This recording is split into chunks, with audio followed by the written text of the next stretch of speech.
Hello বন্ধুরা, welcome to my YouTube channel.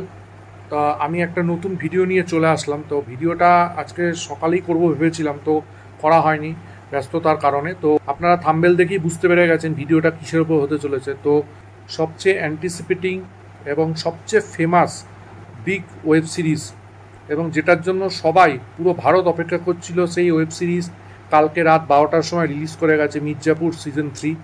তো আমি তো খুবই এক্সাইটেড ছিলাম ওয়েব সিরিজটা রিলিজ করার পরপরই দেখে নেব। তো কেমন লাগলো ওয়েব সিরিজটা সেটাই আপনাদের সামনে শেয়ার করব। দেখুন, মির্জাপুর 1, মির্জাপুর 2 দারুণ ওয়েব সিরিজ, এবং এইটা মানে আমি না, সবাই বলে এই ওয়েব সিরিজ দুটো সত্যি একটা ল্যান্ডমার্ক তৈরি করেছে সবার মনের মধ্যে। তা দারুণ লেগেছিল।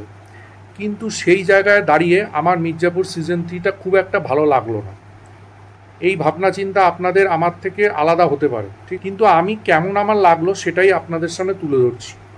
তো আমার মানে যারা সিজনটা মানে গালাগালি বা ধরুন বিশাল অ্যাকশন, মানে এখানে ব্রুটালিটিটা খুব মানে বেশ ভালোভাবে দেখিয়েছে, সেরকম ব্যাপারগুলো পছন্দ করবেন তাদের এই সিরিজটা ভালো লাগবে।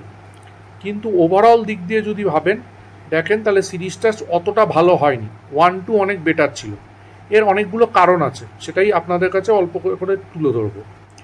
প্রোডাকশন হাউসটা এই সিরিজের একই আছে, ফারহান আখতারের এক্সেল এন্টারটেনমেন্টই প্রোডাকশন হাউস, কিন্তু মেকার্সরা পরিবর্তন হয়ে গেছে, সেটাও এই সিরিজটার ওপর একটা এফেক্ট করেছে।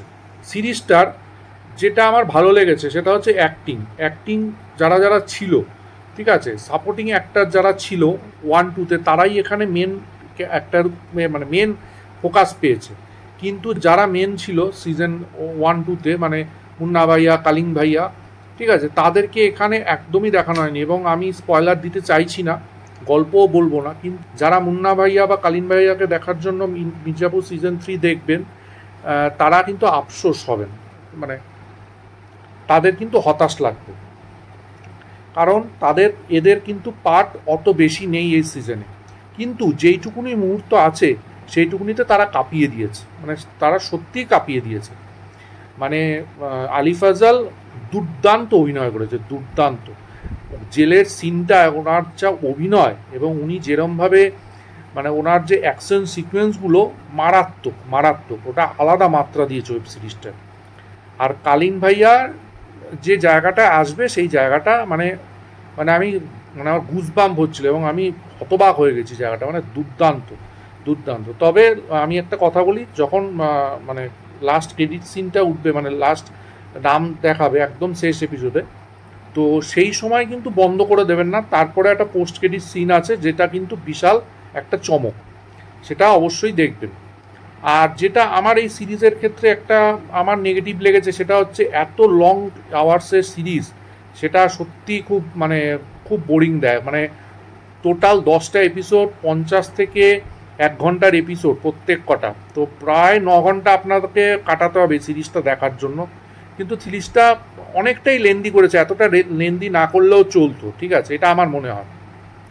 আরেকটা যেটা আমার মনে হয় যে ক্যারেক্টারগুলো, অনেকগুলো ক্যারেক্টার, তো সেই ক্যারেক্টারগুলোকে ঠিক করে লেখেনি। 3টে ক্যারেক্টারকে যখন দেখাচ্ছে, বাকি 2-3টে ক্যারেক্টারকে আর বেশ অনেকক্ষণ দেখা যাচ্ছে না, আবার ওই 2-3টে ক্যারেক্টারকে নিয়ে আসছে, আবার এই ক্যারেক্টারগুলোকে দেখা যাচ্ছে না। তো স্ক্রিন প্লে এবং রাইটিং আমার পার্সোনালি খুব একটা ভালো লাগেনি। তো ওভারঅল দিক দিয়ে বলবো, মির্জাপুর সিজন 3 যে হাইপটা ছিল, আমি দেখার পরে আমার যেটুকুনি মনে হলো সেটা হচ্ছে অতটা ভালো আমার লাগলো না, ঠিক আছে। বাকি আপনাদের কেমন লাগলো সেটা অবশ্যই কমেন্ট বক্সে জানাবেন। ভিডিওটা কেমন লাগলো সেটাও জানাবেন। অবশ্যই চ্যানেলটা লাইক করুন, শেয়ার করুন, সাবস্ক্রাইব করুন, পাশে থাকা বেল আইকনটা ক্লিক করুন পরবর্তী নতুন কোনো ভিডিওর জন্য। ততক্ষণের জন্য গুড বাই বন্ধুরা।